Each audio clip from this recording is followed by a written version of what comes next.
ओम शांति। आज 16 अप्रैल 2023 की बाबा की अव्यक्त वाणी है। रिवाइज कोर्स है 3 अप्रैल 1994। मुरली का सार है, संतुष्टता का आधार संबंध, संपत्ति और सेहत, तंदुरुस्ती। आज दिलाराम बाप अपने सदा संतुष्ट रहने वाली संतुष्ट आत्माओं व संतुष्ट मनियों को देख रहे हैं।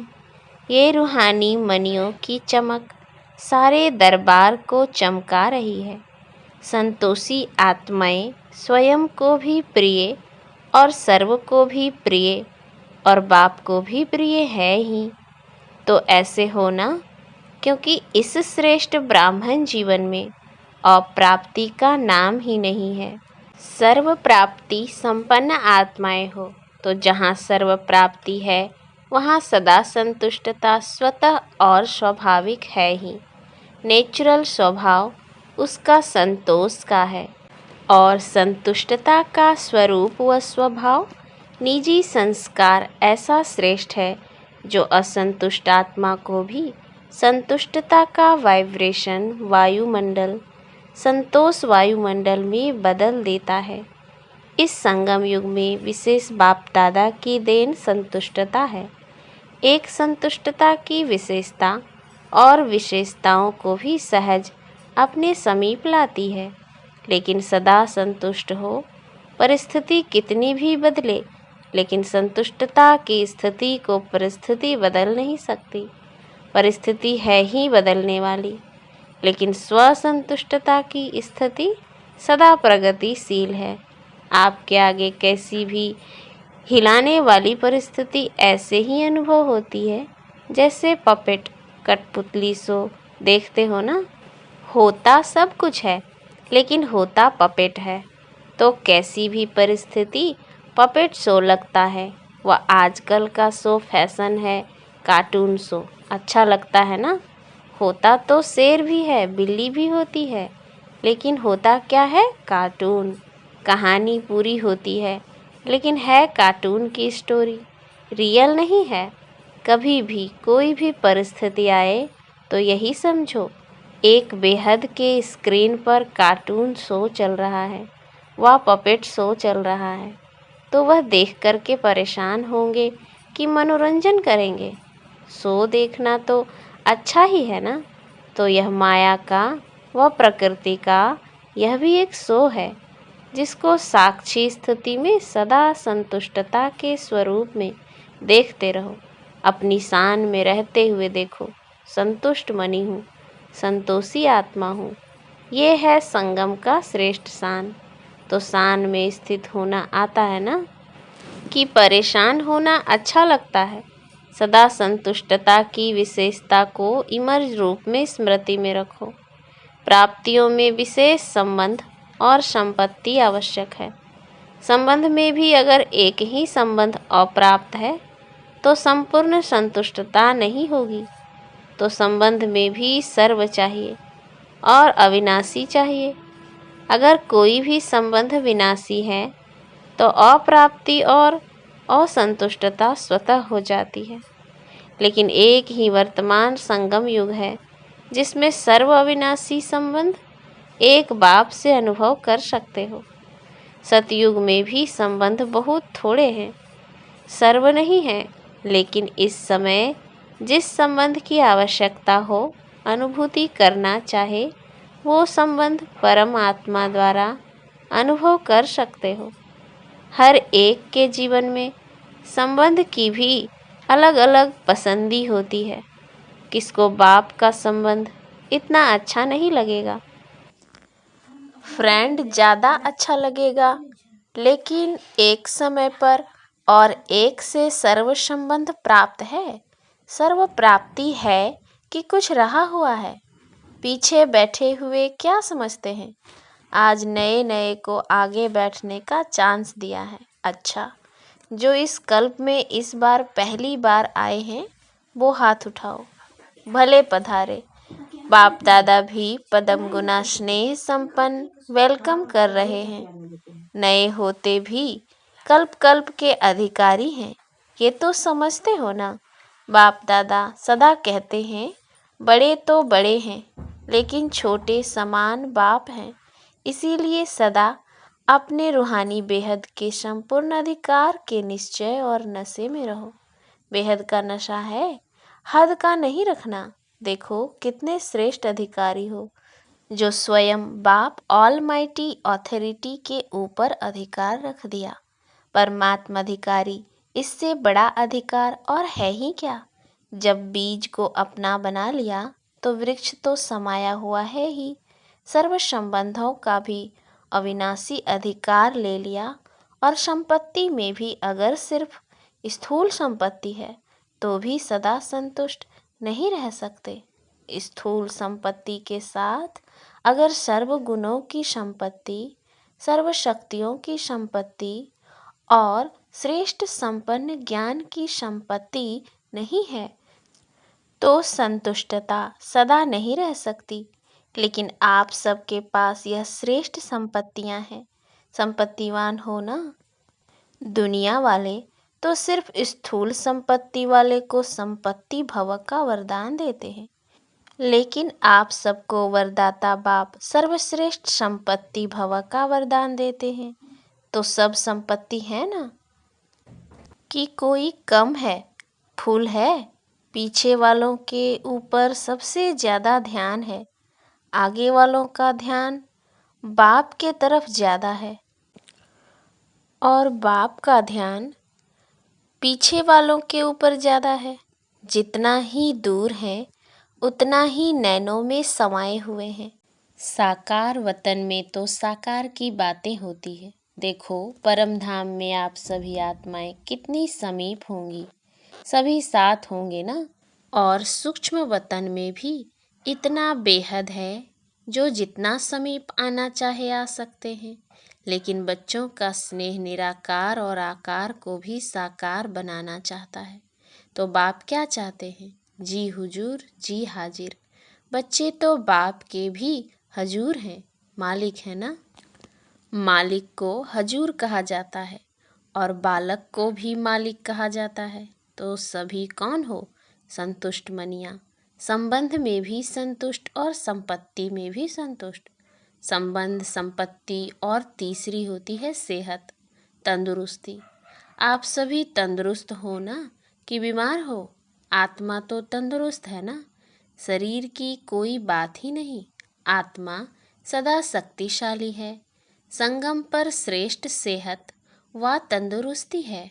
आत्मा की तंदुरुस्ती, इस समय के आत्मा की तंदुरुस्ती जन्म जन्म के शरीर की तंदुरुस्ती भी दिलाती है। लेकिन इस समय थोड़ा सा प्रकृति अपना रूप दिखाती है, इसमें भी कोई बड़ी बात नहीं। यह भी कार्टून शो है। तो सर्व प्राप्तियां हैं ना, संबंध भी हैं, संपत्ति भव भी हैं, सर्व संबंध भव भी हैं और सदा तंदुरुस्त भव भी हैं। तीनों वरदान वरदाता बाप से मिले हुए हैं। तो वरदानों को समय पर कार्य में लगाओ। सिर्फ वरदान सुनकर खुश नहीं हो जाओ कि हाँ मुझे बहुत अच्छा वरदान मिला, या सिर्फ नोट करके नहीं रखो। लेकिन समय पर वरदान को काम में लगाने से वरदान कायम रहते हैं। अगर वरदानों को समय पर कार्य में नहीं लगाया तो वह वरदान फल नहीं देता। वरदान तो अविनाशी बाप का है, लेकिन वरदान को फलीभूत करना है। बीज तो है, लेकिन उससे फल कितना निकालते हो वह आपके हाथ में है। कोई सिर्फ वरदान के बीज को देख करके खुश होते रहते हैं, बहुत अच्छा बहुत अच्छा, लेकिन फलदायक बनाओ। बार बार स्मृति का पानी दो। वरदान के स्वरूप में स्थित होने की धूप दो। फिर देखो वरदान सदा फलीभूत होता रहेगा और वरदानों को भी साथ मिलाएगा। वरदानों के फल स्वरूप बन जाएंगे। तो आज के त्रिवरदान को फलीभूत करना और समय पर जरूर याद रखना। समय पर भूल जाते हैं, पीछे पढ़ते रहते हो कि हाँ ये वरदान तो था। वरदानों को जितना समय पर कार्य में लगाएंगे उतना वरदान और श्रेष्ठ स्वरूप दिखाता रहेगा। तो सभी को वरदान मिला ना, अच्छा, चारों ओर के देश विदेश के सर्वसम संतोषी आत्माओं को, संतुष्ट मनियों को, सर्व प्राप्ति संपन्न आत्माओं को, जिन्होंने भी याद पत्र कार्ड आज के दिवस के भी भेजे हैं, तो आज के विशेष दिवस की भी सर्व बच्चों को याद प्यार पदम गुना स्वीकार हो। चाहे दूर बैठकर मन में दिल में मना रहे हैं, चाहे सन्मुख मना रहे हैं, कार्ड व पत्र सब पहले वतन में पहुंचते हैं। तो सभी के पत्र कार्ड और शुभ संकल्पों की याद, शुभ भावनाओं की याद के रिटर्न में बाप दादा का विशेष याद प्यार और सर्व बालक सो मालिक बच्चों को नमस्ते। हम रूहानी बच्चों की रूहानी बाप दादा को याद प्यार गुड मॉर्निंग और नमस्ते नमस्ते नमस्ते। अच्छा, दादियों से मुलाकात। सूक्ष्म इशारों की भाषा तो जानते हो ना, जैसे अव्यक्त बाप इशारों की ही भाषा जानते हैं।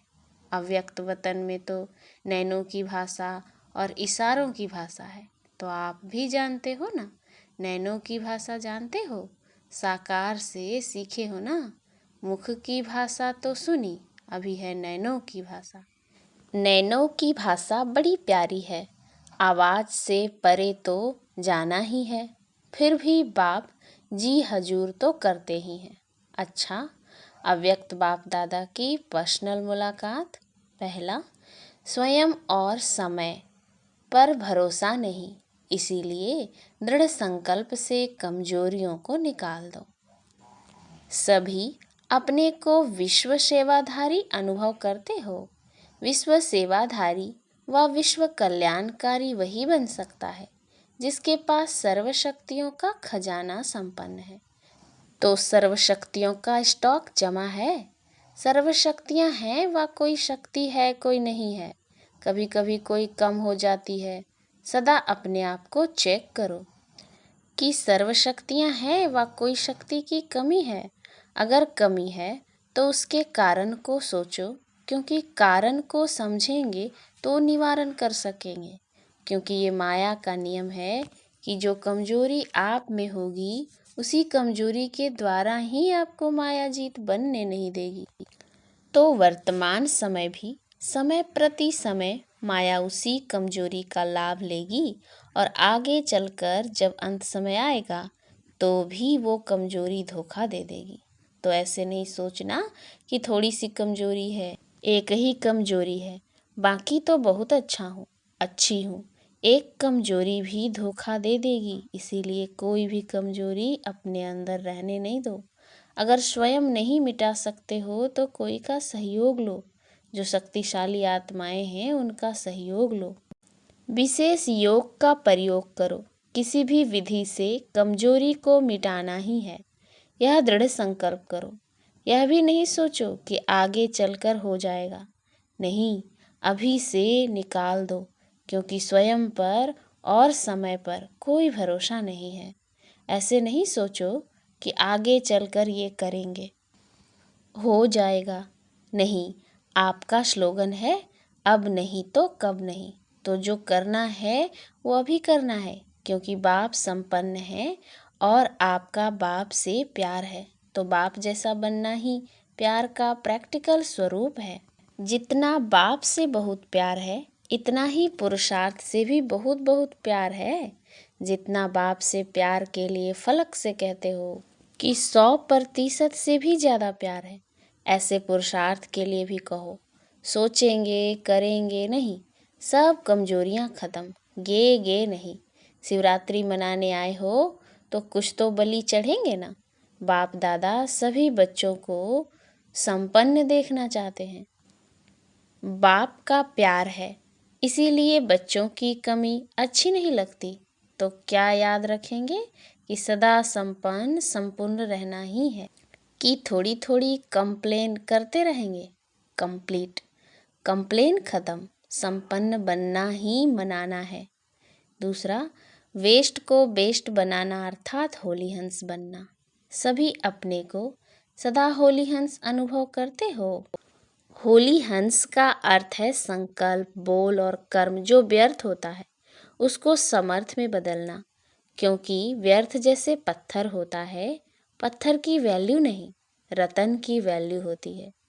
तो पत्थर को समाप्त करना अर्थात होली हंस बनना। तो व्यर्थ आता है, होली हंस फौरन परख लेता है कि ये काम की चीज़ नहीं है, ये काम की है। तो आप होली हंस हो ना। तो व्यर्थ समाप्त हुआ, क्योंकि अभी नॉलेजफुल बने हो कि अगर अभी संकल्प, बोल या कर्म व्यर्थ गंवाते हैं तो सारे कल्प के लिए अपने जमा के खाते में कमी हो जाती है।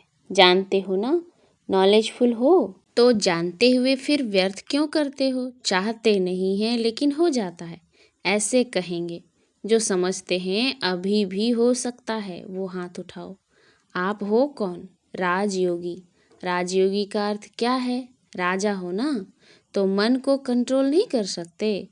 किंग में तो रूलिंग पावर होती है ना, तो आप में रूलिंग पावर नहीं है। अमृत वेले और फिर सारे दिन में बीच बीच में अपना ऑक्यूपेशन याद करो, मैं कौन हूँ। क्योंकि काम करते करते यह स्मृति मर्ज हो जाती है कि मैं राजयोगी हूँ, इसीलिए इमर्ज करो, ये नियम बनाओ। ऐसे नहीं समझो कि हम तो हैं ही राजयोगी, लेकिन राजयोगी की सीट पर सेट होकर रहो, नहीं तो चलते चलते कर्म में बिजी होने के कारण योग भूल जाता है, सिर्फ कर्म ही रह जाता है। लेकिन आप कर्मयोगी कंबाइंड हो। योगी सदा ही रूलिंग पावर, कंट्रोलिंग पावर में रहें। फिर राजयोगी डबल पावर वाले कभी भी व्यर्थ सोच नहीं सकते। तो अभी कभी नहीं कहना, सोचना भी नहीं कि राजयोगी वेस्ट कर सकते हैं। ये तो कौन सा ग्रुप है? Best group. बाप दादा को भी बेस्ट ग्रुप अति प्यारा है। क्यों? 63 जन्म बहुत वेस्ट किया ना, अभी यह छोटा सा जन्म बेस्ट ही बेस्ट। अच्छा, वरदान अटूट याद द्वारा सर्व समस्याओं का हल करने वाले उड़ता पंछी भव। जब यह अनुभव हो जाता है कि मेरा बाबा है, तो जो मेरा होता है वह स्वतः याद रहता है, याद किया नहीं जाता। मेरा अर्थात अधिकार प्राप्त हो जाना, मेरा बाबा और मैं बाबा का, इसी को कहा जाता है सहज योग।